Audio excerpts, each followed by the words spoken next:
Karena modal dasar Anies Imin itu dari Sabang sampai Merauke sejak awal itu ditegaskan. Kedua figur ini sebagai simbol kebangkitan Islam. Hari-hari ini tidak ada lagi.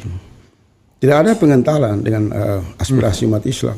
Dia kehilangan roh dari jiwa ciri-ciri gerakan politik Islam. Karena ciri gerakan politik Islam itu pertama, pancaran yang dihadirkan oleh seorang pemimpin dia harus amanah. Dia harus punya kesetia kawanan. Dia punya kemampuan mengidentifikasi. Sehingga langkah-langkah dia itu tidak bergerak meninggalkan potensi yang tersedia. Ini berlaku umumnya, tidak dalam konteks Pak Anies atau Pak Imin. Karena kalau nawaitunya adalah memahami umat Islam itu adalah korban dalam 78 tahun kita bernegara, maka pola relasi itu harus dibangun. Sebelum ada Nasdem, PKB maupun PKS mengusung Pak Anies, semangat umat Islam itu melihat Pak Anies itu kan pengentalan representasi tokoh Islam yang diharapkan menyuarakan energi yang terpendam, yang termarginal dalam konteks negara. Tapi hari ini kan tidak kita menemukan penguatan senyawa, sehingga bangunan kepemimpinan itu tidak terbentuk, jiwanya hilang. Padahal buat apa masuk ke wilayah-wilayah isu yang tidak ada hubungannya dengan ketertindasan yang dalam realita bernegara dalam umat Islam. Jadi sulitnya kelompok Amin meyakinkan kekuatan kebangkitan rakyat dalam pengertian solidaritas umat Islam untuk memastikan mereka mendapat suara dalam partisipasi yang besar. Itu karena bergesernya kejiwaan, kepemimpinan, model dan lain-lain. Misal begini, dalam dua perdebatan formal yang digelar oleh KPU, tidak ditegaskan di sana. Yang dimaksud visi kepemimpinan yang berdasarkan modal dukungan Islam itu adalah pemimpin yang merujuk kepada Al-Quran dan Sunnah Rasul. Semua datang kan dengan naskah akademis. Dan menurut saya ada hilang di sana jiwa dalam realitas ketidakmampuan untuk menyuarakan itu secara tegas di pusat pertarungan gagasan. Padahal kalau menurut saya Pak Anies dan Pak Imin di waktu awal penyampaian visi itu mengatakan kami berdiri dan berpijak kepada prinsip kepemimpinan yang dilandasi oleh Al-Quran, oleh bimbingan baginda Rasul. Maka sebenarnya itu pesan yang kuat untuk memanggil seluruh energi rakyat yang mayoritas umat Islam pemilik suara 87% di Indonesia ini bangkit bersatu dengan kemampuan mereka yang tersedia. Artinya untuk melawan kecurangan, melawan politik uang itu semua bisa diatasi. Karena pemimpin memanggil dengan kesungguhan berpijak pada visi Quran dan kepemimpinan Rasul.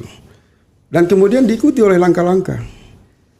Antara niat, ucapan, dan tindakan harus sejalan.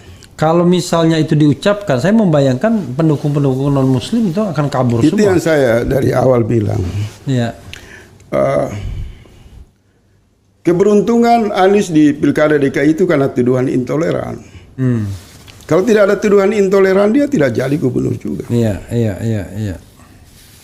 Jadi fakta yang tersedia di DKI itu hari-hari ini tidak dijadikan contoh.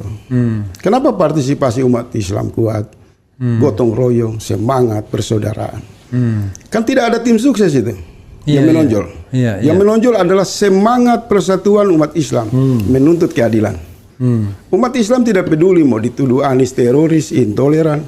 Itu kan suara yang muncul dari kelompok 5%, 10%. Yang selama ini kan mereka bermain dengan politik tendensius, dengan berbagai stigma terhadap Islam, dan bukan sesuatu yang baru. Dan sejak awal negara mulai dibentuk Islam itu disudutkan, dipinggirkan. Tetapi lagi-lagi kita selalu terjebak merasa demokrasi Indonesia itu seperti di Amerika, di Eropa dan lain-lain.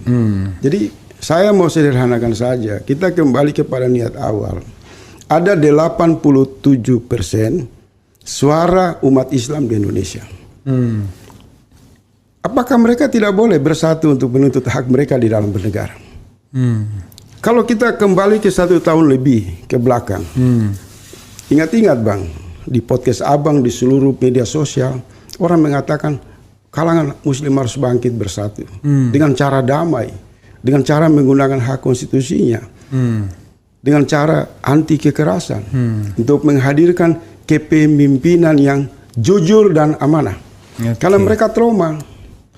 Kepemimpinan yang dilahirkan dari permufakatan partai yang gayanya nasionalisme itu pada ujungnya akan mengkhianati rakyat yang mayoritas adalah umat Islam. Dan hanya lip service saja. Lip service. Jadi ada yang hilang dalam pola gerakan jelang bulan Februari.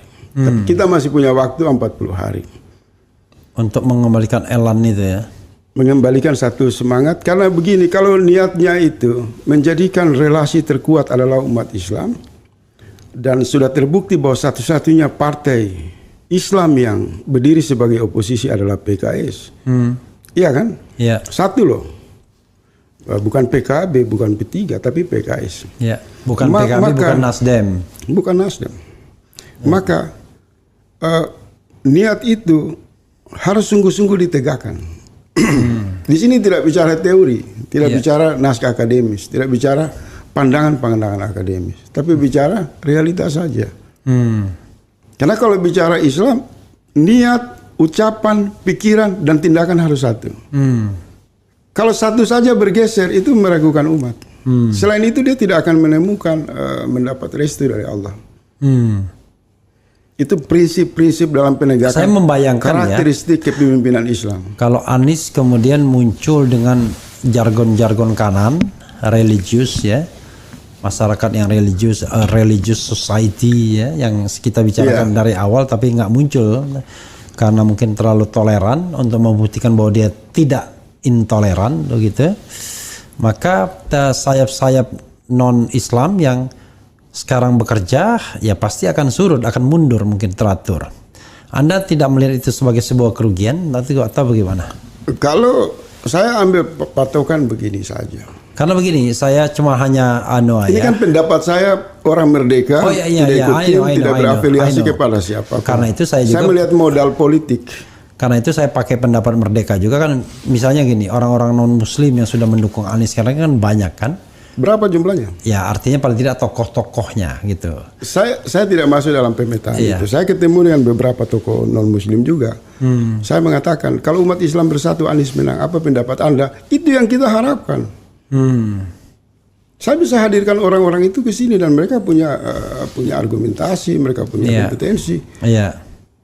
Tapi kenapa keraguan itu justru datang dari umat Islam itu sendiri? Ingat Bang, Islam itu datang ke jiwa kita, pikiran kita, tidak boleh ada keraguan.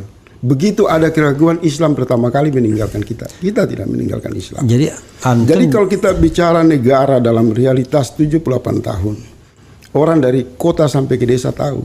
Ketika berbicara rakyat,